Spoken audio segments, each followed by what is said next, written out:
Students, આજે આપણે online ટ્યુશન્સની અંદર ચર્ચા કરતા હતા પ્રેરણ ઉપર.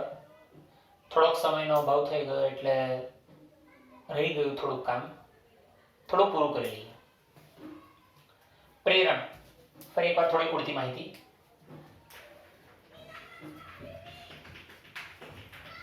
એટલે કે જ્યારે કોઈ વિદ્યુત ભારિત અથવા તો વિદ્યુત ભાર વિહીન પદાર્થ સંપર્કમાં લાવવામાં આવે કોઈ બીજા વિદ્યુત ભારિત કે વિદ્યુત ભાર વિહીન પદાર્થ સાથે, ત્યારે જે વિદ્યુત ભારની આપ-લે થાય છે એને પ્રેરણ કહે છે. દાખલા તરીકે એક ગોળો લઈએ, ગોળો A. આ ગોળો A ધારો કે QA વિદ્યુત ભાર ધરાવે, અને લઈએ ગોળો B, ગોળો B જે QB વિદ્યુત ભાર ધરાવે. આ બંનેને જ્યારે આપણે કોઈ વાહક તાર દ્વારા સંપર્ક કરાવીએ તો તે વખતે તેઓની વચ્ચે વિદ્યુત ભારોની આપ-લે એવી રીતે થશે કે તેઓનો બૈજિક સરવાળો થઈને અડધું વેચાઈ જશે. એટલે થર્મોડાયનેમિક્સના એક નિયમ હતો કે જ્યારે ગરમ પદાર્થને ઠંડા પદાર્થના સંપર્કમાં લાવવામાં જો આવે તો ગરમ પદાર્થની ઉષ્મા એ ઠંડા પદાર્થની અંદર ટ્રાન્સફર થાય અને ત્યાં સુધી થશે જ્યાં સુધી તેઓના ઉષ્માના લેવલ સમાન ન થાય. એવો જ કોઈક નિયમ અહીંયા છે. આ બંને વિદ્યુત ભારની આપ-લે કરશે અને અંતે બંને એક સરખા વિદ્યુત ભારિત બનશે.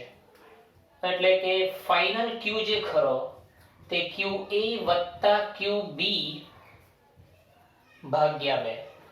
અહીંયા વત્તાનો મતલબ છે બૈજિક સરવાળો. એને ઉદાહરણથી જોઈએ. દાખલા તરીકે તમારી પાસે QA જો કદાચ હોતે 50 માઇક્રોકુલમ, QB એની સામે તમે મૂકતે એને 100 માઇક્રોકુલમ, અને જો આ રીતે બંનેને સંપર્કમાં લાવવામાં આવતે તો અંતે તેમનો નવો વિદ્યુત ભાર એ 50 વત્તા 100 ભાગ્યા 2, એટલે અરાઉન્ડ 150 ભાગ્યા 2 75 માઇક્રોકુલમ. આ તો પણ એક કેસ એવો હતો જેમાં બંને મેં ધન લીધા, એટલે બંને સમાન વિદ્યુત ભારિત, એટલે પ્રકાર સમાન વિદ્યુત ભારિત હતા.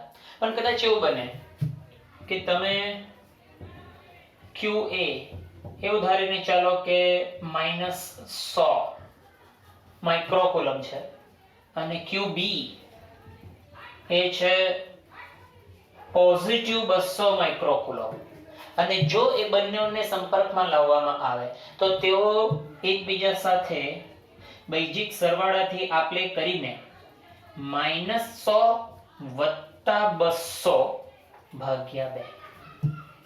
સમજવાનો પ્રયત્ન કરજો. અહીં ચિહ્ન ઋણ છે એટલે એ ઋણ પ્લેસ થયું. સરવાળાનો મતલબ ખાલી એડિશન, જેને કહેવાય મેથેમેટિક એડિશન નથી કરવાનો, બૈજિક સરવાળો, એટલે એને ચિહ્ન સાથેનો સરવાળો કરવાનો છે. તો 200 માંથી 100 કેન્સલ, 100 ભાગ્યા 2 પોઝિટિવ 50 માઇક્રોકુલમ. બંને ધન વિદ્યુત ભારિત થઈ ગયા, બંને ધન વિદ્યુત ભારિત 75 થઈ ગયા. પહેલા કિસ્સામાં બંને ધન હતા, બીજા કિસ્સામાં એક ધન એક ઋણ હતું. એટલે ટેકનિકલી જો જોવા જાય તો જ્યારે આ કિસ્સો ચર્ચામાં આવતો હતો, જ્યારે સંપર્કમાં નહીં આવ્યા હતા, ત્યારે આ બંને વચ્ચે થતું હશે અપાકર્ષણ. પરંતુ જ્યારે આની વાત કરું તો એક ધન અને એક ઋણ, તો આ બે વચ્ચે થતું હશે આકર્ષણ.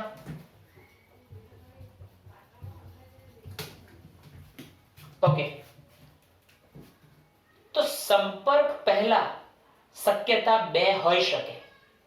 ક્યાં તો બંને વચ્ચે અપાકર્ષણ હોઈ શકે જો સમાન વિદ્યુત ભારિત હોય તો, એટલે બંને ઋણ હોતે તો પણ આ જ વાત કહેતે, પણ અહીંયા બંને ધન લીધા સમજાવવા માટે. અને જો એક ધન અને એક ઋણ હોતે તો એ વચ્ચે આકર્ષણ કિસ્સો હોતે. પણ મહત્વની ચર્ચા મારે એ કરવી છે કે જ્યારે પ્રેરણ થઈ ગયું અને જ્યારે બંને સમાન રીતે વહેંચાઈ ગયા તો બંનેના મૂલ્ય જે છે એ તો સમાન થયા જ છે, પણ પ્રકાર પણ બંનેના સમાન થઈ જશે. એટલે જો ફાઇનલ પ્રોડક્ટમાં આપણી પાસે 75 જવાબ જે આવ્યો અહીંયા, એનો મતલબ એ બંને 75 ના થઈ ગયા. આ કિસ્સામાં અત્યારે પણ એ કરશે અપાકર્ષણ. પણ જ્યારે આકર્ષણ હતું પહેલા, પછી પ્રેરણ થઈ ગયું, વહેંચણી થઈ ગઈ, ત્યારબાદ જે પ્રોડક્ટ મળી તે 50 માઇક્રોકુલમ મળેલ છે. ધન છે, બંને ધન છે. એટલે જો વચ્ચેથી વાયર જે અત્યારે કનેક્ટ કરાવેલો હતો એ જો છોડી દેવામાં આવે તો એ બંને કરશે પછી અપાકર્ષણ. તો મોરલ ઓફ ધ સ્ટોરી શું? પ્રેરણ થતા પહેલા, એટલે કે બંને એકબીજા સાથે સંપર્કમાં આવે તે પહેલા કદાચ આકર્ષણ કે અપાકર્ષણ કિસ્સા હોઈ શકે, પરંતુ એકવાર જ્યારે બંનેનું પ્રેરણ થઈ ગયું ત્યારબાદ માત્ર અને માત્ર અપાકર્ષણ કિસ્સો જ હોઈ શકે. ક્લિયર? ઓકે, આ જસ્ટ ચર્ચા કરી. આના પર જો આપણે થોડાક એક્ઝામ્પલ ટાઈપ એક જોઈ લઈએ તો વધુ આઈડિયા આવશે. તો હું લઈને આવું છું એકાદ બે એક્ઝામ્પલની શ્રેણી. સાફ દો. હા, તો વિદ્યાર્થીઓ, સ્ક્રીન પર તમને ક્વેશ્ચન દેખાતો હશે. બની શકે કદાચ મેં બોલું એ પ્રમાણે એક્ઝેક્ટલી ના હોય, પણ હશે એવું કે એક વિદ્યુત ભારિત ગોળો કેપિટલ A જેને નાયલોનની દોરી વડે લટકાવેલ છે. બીજો વિદ્યુત ભારિત એના જેટલો જ વિદ્યુત ભારિત ગોળો B એ તેનાથી અમુક અંતર એટલે કે D જેટલા અંતરે રાખવામાં જો આવે તો તેઓની વચ્ચે લાગતું અપાકર્ષી બળ કેપિટલ F જેટલું છે. ત્યારબાદ ગોળા A ને વિદ્યુતભાર વિહીન ગોળો C સાથે સંપર્કમાં લાવવામાં આવે અને ગોળા B ને વિદ્યુતભાર વિહીન ગોળો D સાથે સંપર્કમાં લાવવામાં આવે. ત્યારબાદ C અને D ને દૂર કરવામાં આવે અને ગોળા B ને ગોળા A ની નજીક અડધા અંતરે એટલે કે D/2 જેટલા અંતરે લાવવામાં આવે. તો આ કિસ્સામાં લાગતું નવું બળ કેટલું? આવું પૂછ્યું હશે. તો પહેલી વાત કીધી તે ગોળા A ને એક નાયલોનની દોરી વડે લટકાવેલ છે, એટલે એક પ્રકારનું આઇસોલેશન કરી લીધું. ગોળો A ગોળો A એવું ધારીને ચાલો કે આના ઉપર વિદ્યુતભાર QA હશે, પરંતુ આ બંનેના વિદ્યુતભાર સમાન જ કીધેલા છે A અને B ના, એટલે તમે લખી શકશો QA બરાબર QB બરાબર ધારી લઈએ Q. ગોળો B જે છે એ અમુક અંતર દૂર મૂક્યો છે જે છે D જેટલો. પહેલું સ્ટેપ આ D જેટલો દૂર. A B બંનેના વિદ્યુતભારો બની શકે અલગ કિંમત હોઈ શકે, પણ મેં ક્વેશ્ચન ફોલો કરતો છું તો તેની અંદર સમાન છે. આ કિસ્સામાં લાગતું બળ કેપિટલ F છે, એટલે મેં અહીં લખું છું અપાકર્ષી બળ, જેને કહેવાય કેપિટલ F. આ કિસ્સામાં કે QA QB બાય અંતરનો વર્ગ, અત્યારે r² સૂત્રનું લખું છું, હવે એનું દાખલાના સ્વરૂપને હિસાબથી q² QA QB સમાન q એટલે q² છેદમાં અંતર અત્યારે d તો d². આ તો F સમીકરણ 1. તમારી પાસે આ પ્રથમ સ્ટેપ કમ્પ્લીટ થયું. આ હતું તમારું સ્ટેપ 1. હવે સ્ટેપ 2 માં એને એવું કીધું કે A જે છે તે C ના સંપર્કમાં આવે, જે વિદ્યુતભાર વિહીન છે, અને બી જે છે તે પણ સંપર્કમાં આવે ડી ના જે વિદ્યુતભાર વિહીન છે. તો એની આકૃતિ જો મારે બનાવી હોય તો સ્ટેપ 2 ફોલો કરું. તો ગોળો A હતો, એની બાજુમાં ગોળો C, એપ્રોક્સિમેટલી રફ આઈડિયા છે એટલે ચાલશે, ચાલો કઈ નહીં છોડો. અને આ ગોળો C જે વિદ્યુતભાર વિહીન હતો. સિમિલરલી એવું જ બનવાનું હતું B સાથે. B જેને સંપર્કમાં લાવવામાં આવ્યો D સાથે. આ C અને D ની જો ચર્ચા કરું તો એ બંનેના વિદ્યુતભાર નથી, વિદ્યુતભાર વિહીન. તો વિદ્યુતભાર વિહીન માટે મેં એવું કહી શકતે કે QC શૂન્ય છે અને QD શૂન્ય છે. પરંતુ QA જે હતો, QA is Q, QB is Q, પણ હવે પ્રેરણ થઈ ગયું. જો પ્રેરણ થઈ ગયું તો આ પોઈન્ટ ઉપર Q ડેશ અથવા તો એવું કહી શકાય Q ડેશ A જે નવો છે, Q ડેશ C જે પણ સરખો જ થવાનો પ્રેરણનો સિદ્ધાંત હમણાં તમને સમજાવ્યો. તો એ કેટલો થવાનો કે જેટલા બંનેના વૈજિક સરવાળા ભાગ્યા 2 જેટલો. ક્લિયર?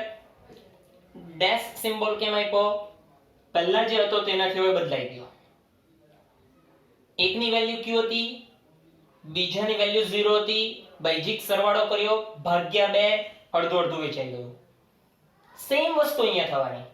એટલે આ જગ્યા ઉપર પણ થવાનું QB જે છે જે નવો, QD જે છે જે નવો, એટલે Q + 0/2 એટલે અડધું અડધું Q/2 થઈ ગયું.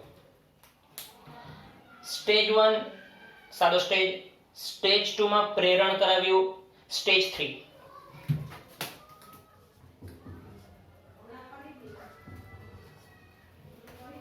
હવે સ્ટેજ 3 માં આ જે લટકાવેલ જે ગોળો ખરો એનું સ્થાન કઈ બદલ્યું નથી, માઇન્ડ વેલ. એટલે એનું સ્થાન આપણે બદલતા નથી. પણ ગોળો બી જે છે શરત અનુસાર તેને અડધા અંતરે લાવવામાં આવે. અડધા અંતરે એટલે એવું ધારીને ચાલો કે બી અહીંયા પહોંચી ગયો અને આ વખતે આ બે વચ્ચેનું અંતર અડધું d/2 લઈ લીધું. અને આ નવી પ્રક્રિયામાં નવું બળ પૂછ્યું, પણ વિદ્યુતભાર બદલાઈ ગયેલા છે. હવે વિદ્યુતભાર બદલાઈ ગયેલા છે એટલે એ છે QA ડેશ, QB ડેશ. તો લાગતું બળ F ડેશ નવ જે છે કે Q1 Q2 અંતરનો વર્ગ. તો Q1 ને Q2 કે Q/2 અડધું નવું, પેલું પણ Q/2 અડધું છેદમાં d/2 નો સ્ક્વેર. તો તમે જોઈ શકો છો કે અહીં છેદમાં 2 × 2 4 છે અને આ 2 નો વર્ગ એટલે કે છેદનો 4 પલટાઈને ઉપર જવાનો, તો 4 અને 4 ઉડી જવાના. તમને જે રીતે ફાવતું હોય તે રીતે મેથેમેટિક્સ સ્ટેપ છે. પાછો બોલું છું, 2 × 2 4 જે છેદમાં જવાના હતા અને આ 2 નો વર્ગ 4 જે પલટાઈને અંશમાં જવાનું હતું, 4 4 ઉડી જતે. તો તમારી પાસે કિંમત જે બચતી તે હતી કે q², જોઈ શકો છો q × q, q² અને છેદમાં d², 4 4 ઉડી ગયું, f ડેશ. સમીકરણ 2. તો સમીકરણ 2 કોના જેવું દેખાય? સમીકરણ 1 જેવું. એટલે કે સમીકરણ 2 અને 1 પરથી કહી શકો છો જે નવું મળે છે તે જૂના જેટલું જ છે.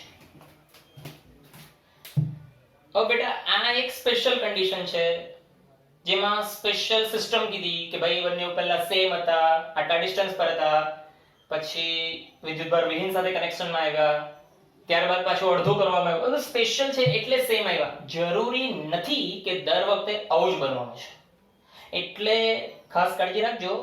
એવું નથી કે દર વખતે આ બનશે. એને વધારે એપ્રોપ્રિએટલી જોવા માટે હજુ એક નવો સમ લઈને આવું છું. સાફ કરી દો પહેલા.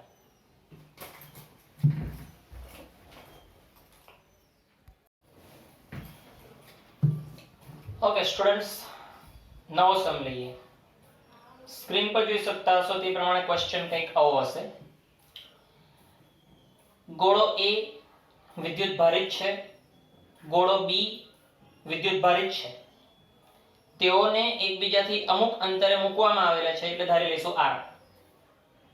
અને તે વખતે લાગતું બળ કેપિટલ F છે. ત્યારબાદ એક વિદ્યુતભાર વિહીન ગોળો C ગોળા A ના સંપર્કમાં લાવવામાં આવે છે.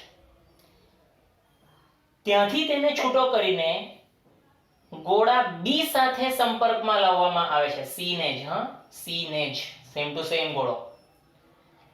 અને સંપર્કમાં લાવ્યા બાદ છૂટો કરી દેવામાં આવે છે. તો હવે A અને B વચ્ચે લાગતું બળ કેટલું? તો મોરલ ઓફ ધ સ્ટોરી, અને આગળ જે સમ જોયો એમાં આપણે જોયું A અને B ગોળા હતા, અંતર હતું, બળ હતું.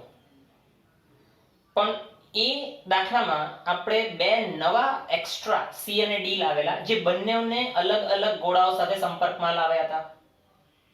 અને પછી પાછું જે બીજો ગોળો B ખરો તેને અડધા અંતરે લાવેલા. આ દાખલામાં કેવું નવું થવાનું? જૂની સિસ્ટમ તો છે કે A અને B ગોળા છે, તે વચ્ચે બળ કોઈ લાગતું છે. પણ ટ્વિસ્ટ એ છે કે આ વખતે ગોળો એક જ છે, નવો C, જે વિદ્યુતભાર વિહીન છે. પહેલા એને A ના કનેક્શનમાં લાવવામાં આવે, કેપિટલ A ના, અને ત્યારબાદ ત્યાંથી છૂટો કરીને B ના કનેક્શનમાં લાવવામાં આવે, હટાવી દેવામાં આવે. અને B નું અંતર બદલતા નથી, એ જ અંતર ઉપર નવું બળ શોધવાનું છે. એનિમેશન બોર્ડ પર જોઈએ. તો પહેલા તો સ્ટેપ 1. સ્ટેપ 1 ની અંદર ગોળો A હતો, ગોળો B હતો. બંને સમાન વિદ્યુતભાર જો કીધા હોય તો શરૂઆતમાં QA QB Q લઈને જો ચાલીએ અને બંને વચ્ચેનું અંતર એપ્રોક્સિમેટલી કોઈ બી આપણે R લઈ લઈએ, તો આ વખતે લાગતું બળ આકર્ષી બળ, અપાકર્ષી,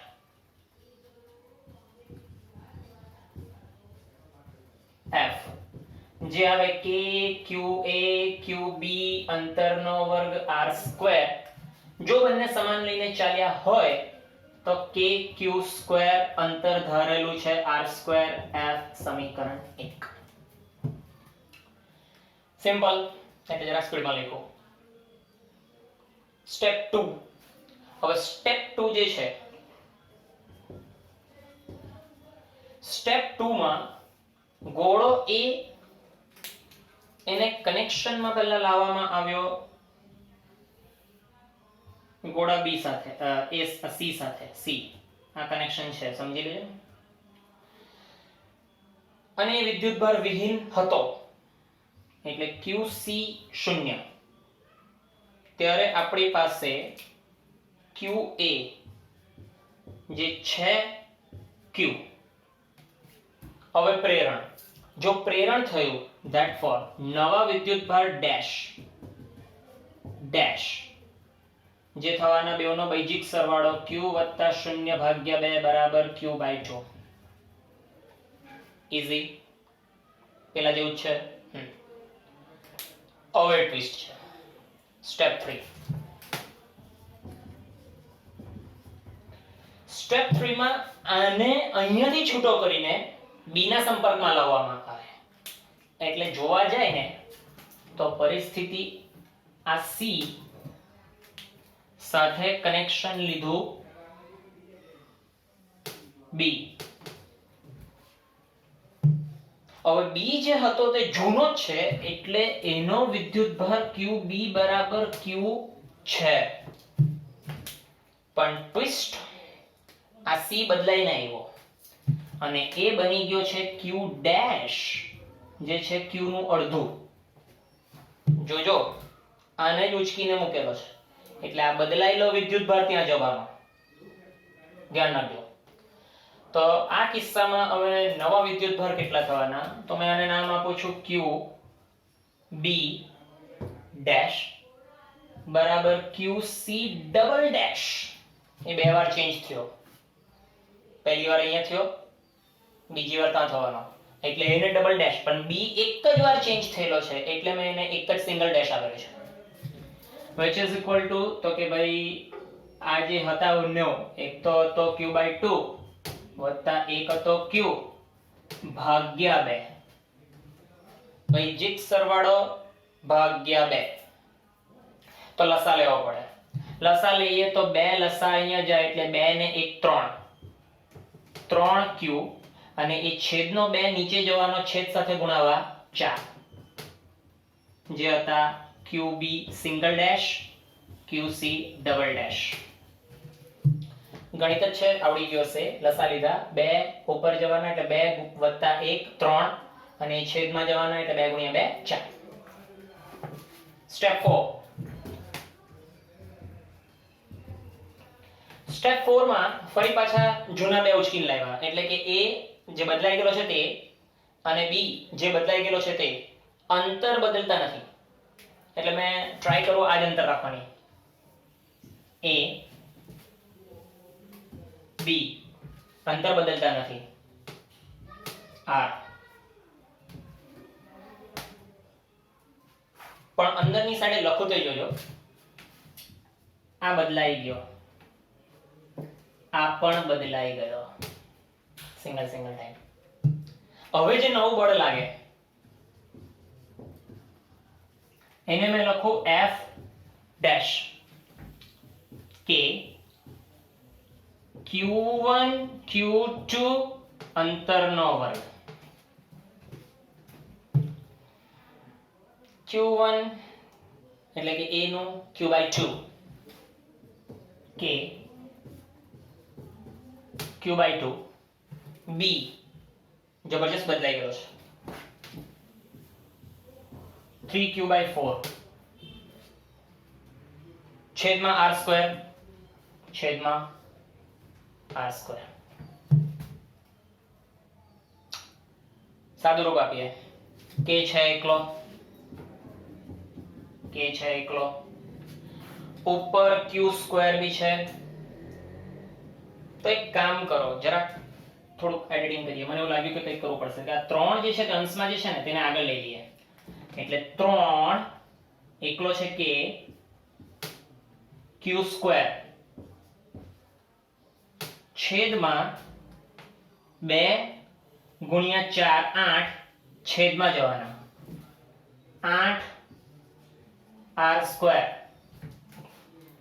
સાદું રૂપ આપેલું છે, સમજ પડી ગઈ હશે. 3 જે છે અચળ એને મેં પહેલા બહાર મૂકી દીધો આગળ. એકલો કે હતો બાજુમાં મુકાઈ ગયો, Q નો વર્ગ બાજુમાં મુકાઈ ગયો, છેદમાં 2 ગુણ્યા 4 8 છેદમાં જવાના 8R².